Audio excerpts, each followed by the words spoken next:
योगेश कोटीराम पाटील ग्रामपंचायत संदर्भ सरपंच मी 2010 मध्ये निवडून आलो व निवडून आल्यानंतर मी गावातले रस्ते गटारे शाळा अंगणवाडी तसेच ग्रामपंचायत ऑफिस व स्मशानभूमीचं नूतनीकरण केलं। तर खूप कामांसाठी मी प्रयत्नशील आहे व आमदार खासदार तसेच जिल्हा परिषदचे अध्यक्ष यांच्याकडे सतत मला पाठपुरावा असतो। माझा सर्वात मोठा प्रश्न म्हणजे माझ्या गावातला मेन रस्ता मानपाड्यापासून गावापर्यंत रस्ता आलेला आहे तो खूप खराब आहे व त्याच्यासाठी मी खूप प्रयत्न करतो आणि करत राहीन।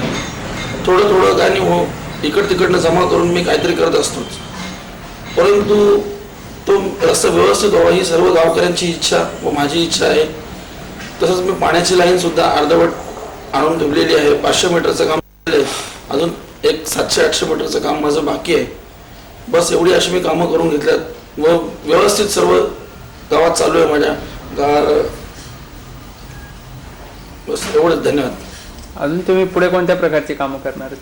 पुढे जी माझी कामं बाकी आहेत त्यांच्यासाठी मी प्रयत्नशील आहे आणि करणार ते। मग आता जे फंड वगैरे आले ते कोणत्या ह्याच्यातून आले?